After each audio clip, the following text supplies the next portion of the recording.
সকাল সকাল ওজোর বায়না স্কুল টিফিনে নাকি ইডলি নিয়ে যাবে। চাল ডালের ব্যাটার তো রেডি করা নেই, তাই ওকে বানিয়ে দিলাম কুইক ইডলি বা instant idli. Hello friends, welcome back to Ojo and mom cooking and vlogging. Quick idli বানানোর জন্য আমি একটা বড় মিক্সিং বোলে 1 কাপ পরিমাণে সুজি নিয়ে নিলাম। আমি এখানে মেজারমেন্ট কাপ ব্যবহার করেছি। 1 কাপ সুজি নেওয়ার পরে ওই মেজারমেন্ট কাপেরই আমি হাফ কাপ টক দই এখানে নিয়ে নিচ্ছি। এবার ওই মেজারমেন্ট কাপটাই ধুয়ে আমি এখানে খানিকটা জল মিশিয়ে নিলাম, মানে জল ঢেলে দিলাম। এবার এই সুজিটা আমি এই দই আর জলের মধ্যে ভালো করে মিশিয়ে নেব, যাতে বেশ একটা থকথকে মিশ্রণ তৈরি হয়। ভালো করে মেশাতে হবে আর চেষ্টা করতে হবে যাতে এর মধ্যে কোনো লাম্প না থাকে। যদিও বা থেকে যায় তাতে কোনো অসুবিধা নেই। আমি এটা বানানোর পরে বেশ কিছুক্ষণের জন্য প্রায় মিনিট 15-20 জন্য ঢাকা চাপা দিয়ে রেখে দেব। যতক্ষণ আমার ব্যাটারটা ফুলে রেডি হচ্ছে ততক্ষণ আমি ইডলি স্ট্যান্ডের মধ্যে যে ইডলি মোল্ড আছে সেগুলোকে ব্রাশ করে নেব কুকিং অয়েলের সাহায্যে। আমি এখানে সাদা তেল ব্যবহার করেছি। তোমরা যদি চাও তাহলে ঘি ব্যবহার করতে পারো বা বাটারও গলিয়ে নিয়ে ব্যবহার করতে পারো। তো আমি এখানে ভালো করে মোল্ডটা তেল মাখিয়ে নিলাম। আর এদিকে আমি গ্যাসের ওপরে ইডলি যে স্ট্যান্ডটা রয়েছে সেই স্ট্যান্ডের বাটিতে জল বসিয়ে দিয়েছি যাতে এটা গরম হয়ে ওঠে। আমার এদিকে 15-20 মিনিট হয়ে যাওয়ার পরে তুললাম। এই দেখো আমার এই ব্যাটারটা অনেকটা শক্ত হয়ে গেছে, মানে সুজিতে বেশ ভালো করে দই আর জলটা টেনে নিয়েছে আর ফুলে গিয়েছে। এবার আমি আরেকটু এখানে জল ব্যবহার করব। আমি দেখাচ্ছি কনসিস্টেন্সিটা কেমন হবে। জল কিন্তু সেইভাবে দিতে হবে, অল্প অল্প করে। খুব বেশি জল দিয়ে যদি পাতলা হয়ে যায় তাহলে কিন্তু ইডলিটা ভালো হবে না, মানে ইডলিটা ভালোভাবে জমবেই না। এই দেখো কনসিস্টেন্সিটা তোমরা দেখতে পাচ্ছ। এবার আমি কি করব, এই ব্যাটারটা যখন আমাদের রেডি হয়ে যাবে তখন আমি এর মধ্যে অ্যাড করব লবণ আর ইনো পাউডার।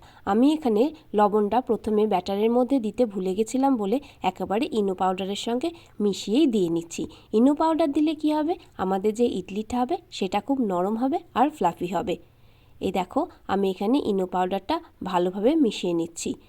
ততক্ষণ অবধি মেশাবো যতক্ষণ না অবধি এই যে ইনো পাউডারের যে ফেনা সেটা ভালোভাবে আমার ব্যাটারের সঙ্গে মিশে যায়। দেখো আমার কিন্তু এটা ভালোভাবে মিশে গেছে। এবং মিশে যাওয়ার পরে আমি কি করব, একটু একটু করে আমি ব্যাটারটা ইডলি মোল্ডের মধ্যে ঢেলে নেব।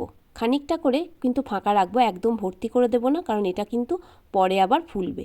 আমার একটা মোল্ড ভর্তি হয়ে যাওয়ার পরে আমি এখানে আর একটা মোল্ডেও এই ব্যাটারটা দিয়ে নিচ্ছি ইডলি করার জন্য। আমি মোট 2টো স্ট্যান্ডে 7 দুগুণে 14টা ইডলি এখানে তৈরি করব। এদিকে আমার জলটাও রেডি হয়ে গেছে। এবার আমি খুব সাবধানে ইডলি যে মোল্ডগুলো সেগুলো ইডলি স্ট্যান্ডের মধ্যে বসিয়ে দিচ্ছি, কারণ একটু সাবধানে ব্যবহার করতে হবে, নাহলে কিন্তু এটা খুব গরম হয়ে থাকে, কারণ জলটা তো ফোটে। এবার ঢাকনা দিয়ে দিলাম। আমার এখানে ওপরে যেহেতু ওপরে যেটা ধরার সেটা নেই, সেহেতু আমি এখানে একটা টাওয়েল চাপা দিলাম। মিনিট 15 পরে আমি ঢাকনাটা তুলব, দিয়ে দেখব ইডলিটা তৈরি হয়েছে কিনা। একটা চাকু বা কোনো স্টিকের সাহায্যে তোমরা দেখে নিতে পারো। যদি না তৈরি হয়ে থাকে আরও মিনিট 5 তোমরা কিন্তু ভাপে বসাতে পারো। দেখুন নিচের ইডলি মোলটা আমি দেখালাম। আমি এখানে আরও 5 মিনিট ফোটাবো। 5 মিনিট ফোটানোর পরে তারপরে গ্যাসের ফ্লেমটা আমি অফ করে দেব। দিয়ে গ্যাসের ফ্লেমটা অফ করে দিয়ে আমি মিনিট 5 কিন্তু স্ট্যান্ডিং টাইমে রাখবো। 5 মিনিট ফুটিয়ে আরও 5-7 মিনিট স্ট্যান্ডিং টাইমে রাখার পরে আমাদের কিন্তু ইডলিটা একদম রেডি হয়ে গেছে। রেডি হয়ে গেছে ওজো স্কুলের টিফিন। তো চলো ডিমোল্ড করি ইডলিগুলোকে। দেখো বন্ধুরা, আমি কিন্তু একটা চামচ জলে ভিজিয়ে নিয়েছি। জলে ভিজিয়ে নিলে কিন্তু ইডলিগুলো খুব সহজেই চামচের দ্বারা তাড়াতাড়ি উঠে যাবে। এইবার ইডলিটাকে চারিদিকে আমি একটুখানি ছাড়িয়ে নিলাম। ছাড়িয়ে নিয়ে তারপরে একটুখানি সুন্দর করে গোলভাবে চাপ দিলেই কিন্তু ইডলিগুলো উঠে যাচ্ছে। এই দেখো তোমাদের দেখাচ্ছি কতটা সফট না নরম হয়েছে। যদিও ছবি দেখে ততটা বোঝা যাচ্ছে না, কিন্তু তোমরা বাড়িতে তৈরি করলেই বুঝতে পারবে কতটা সুন্দর। ছোটোখাটো খিদের জন্যও কিন্তু এই ইডলি একেবারে পারফেক্ট। হঠাৎ করে যদি বাড়িতে কোনো অতিথি আসে তাহলেও তোমরা চটপট বানিয়ে নিতে পারো এই ইডলি। আমি সমস্ত ইডলিগুলোকে মোল্ড থেকে আলাদা করে ফেলেছি। এখানে আমার একটা মোল্ড থেকে ইডলি তোলা হয়ে গিয়েছে। আমি আর একটা মোল্ড থেকেও ইডলিগুলো সমস্ত তুলে নিলাম। এই দেখো আমার সমস্ত ইডলিগুলো কিন্তু এখানে রেডি হয়ে গিয়েছে। দারুণ সুন্দর, দারুণ টেস্টি সমস্ত ইডলি আমাদের রেডি। এবার আমি এটাকে কী দিয়ে পরিবেশন করব? আমি এবার এটা পরিবেশন করব তৈরি করে রাখা সাম্বার দিয়ে। আমি সাম্বারটাকে একটুখানি ঘন করে বানিয়েছিলাম। আমার সাম্বার ডালটা একটু ঘনই পছন্দ, সেই জন্য। তো আমি এর ওপরে ঢেলে দেব সাম্বার ডাল। এই দেখো একটু ঘন ঘন সাম্বার ডাল আমি রেডি করেছি। প্রায় ইডলিগুলোকে আমি সাম্বারে চুবিয়ে দিয়েছি।